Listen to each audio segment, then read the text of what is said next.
But one of the purposes of this drill as a warm-up is to dial in on your sequencing.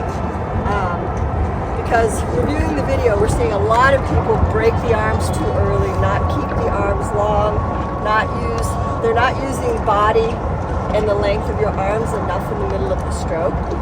And this is a really good way to kind of dial into your sequences again when you first get into the boat. So you're just gonna keep the blade in the water all the time. Okay. So let your blades, let your blades be where they want to be. They know where to be in terms of location. But first you're going to do your backing sequence. So when you're backing, this is your proper recovery sequence when you're backing, okay? So when we're seeing things like this come out of bow, we want to make sure we're sequencing full length of your arms, getting your hinge, and once you have that position, then you're just bringing your whole package deal to the top of the slide, maintaining the same angle. And then when you're here, you're gonna keep the blade and you're gonna row in place. But because the blade is square, you also have to get your hand positioned correctly. Because you always want to position your hands on the blade when your oars are square, because that's your position of work. And make sure you're level. And as you row through here, it's going to be your sequence. But again, when you change and you back, really focus on the long arms away, getting your hinge, then maintaining that angle as you're coming back up to the front stops. Let it gather. You're going to feel the handle kind of come into your hands again, and then come back again. And this looks like a really simple drill, but it does a lot for staying horizontal. Keep the handle level, keep the blade level. When you're in the boat, you've got a little more movement than when we're holding here. But just going through this sequence for like 3 or 4 minutes, when you first get in the boat or get into a single, it warms up your intercostals. But more importantly, it helps you set your grip. But every time you back, you're practicing your recovery sequence.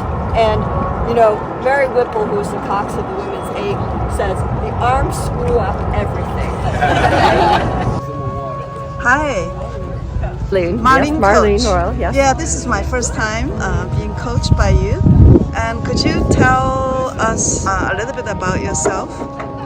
Sure. Well, my general rowing background, I started rowing when I was in high school. Okay. At Westside Rowing Club in Buffalo back in the late 70s, so there weren't that many women rowing, girls rowing at that time. Right.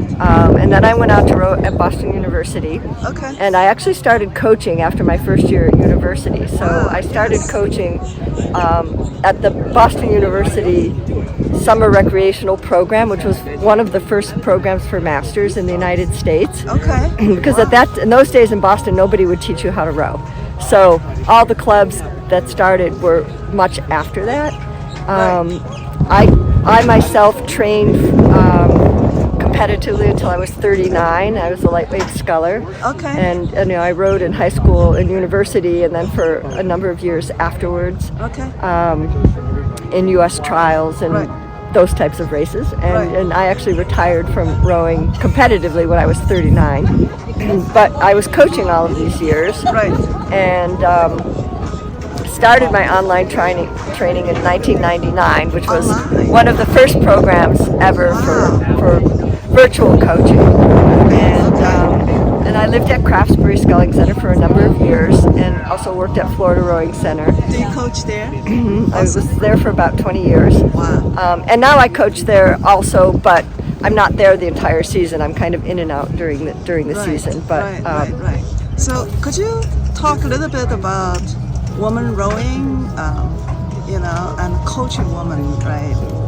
Difference between men and women. Oh, there's a lot of difference between men and women. That's for sure. Women, first of all, are going to be more patient. Right. They're going to take their time. Right. They're not going. They want to make the boat go fast, but they're willing to learn how to make the boat go fast instead of trying to muscle the boat into going fast. Okay. And so. Men certainly become much more effective, but at first you have to usually tame things down a little bit and get them to stop pulling so hard Right. and work a bit more with the boat. Right. So you have to kind of feel it out, I think. But women tend to be more patient. And there's more and more women rowing. I mean, Yes. women in their 40s and 50s and 60s are one of the fastest growing segments of rowing. Okay. So, Okay. and I think it offers a lot in terms of it being a team sport. Right. You're together with other people. It's Right. safe. Yes. You're not running in a park by yourself somewhere. And also, it's a relatively low impact on all Yes, the joints. yes. Right? I mean, if you're rowing correctly, Yes. you usually, the injury rate from rowing is quite low Yes. compared to other sports. Right. The biggest dangers are overuse, Mm-hmm. which often happens from a technical issue or Yes. changing too quickly, say from winter season to summer season. Interesting. Something like from the erg to the boat or the boat to the erg. I never thought Because about it's that. a very different motion from the upper body point of view. Okay. And as we get older, we have to be much more careful Right. about making changes. Okay, so after today, what do you think of Chinook as a team? Well, I've been working with Chinook since they started, Right. and and the team continues to evolve, as the team is successful, it also attracts better athletes. Yes. And I think they do a great job of Working creating a together. really good team spirit Yes. and keeping people working together, Yes. and at the same time, a high standard of Yeah. training and technique. Yes, yeah. Olympic just eliminated lightweight. What do you think? Do you have a word? It's a Then we shame. finish. It's a shame because in my competitive career, we were waiting for lightweights to be added. Right. And then lightweights were added in 1996. So a lot of us went back to training between Right. 96 and 2000 Right. to try to make lightweight events. And Right. now, to see it disappear is, for me, it's a shame because, I think I really like those events. But, Yeah, I'm a lightweight it's- rower. Yeah, and I mean, it's a lot of juggling of seats and numbers of athletes and, Right. various different, probably political reasons. Yes. But, Yeah, it is a shame, huh? no, I think it's probably more connected to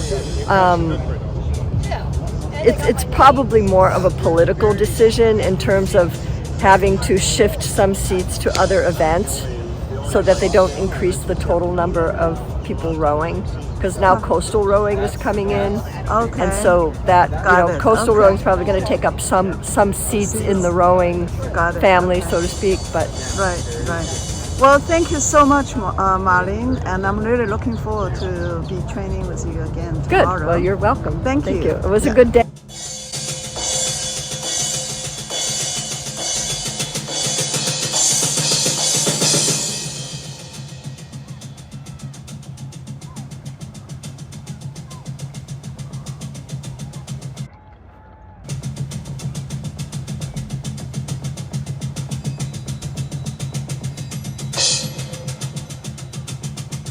Come on, Gary!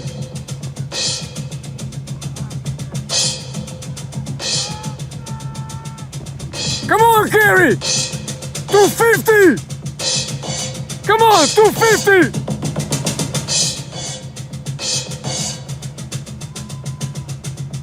Bring it up! Bring it up!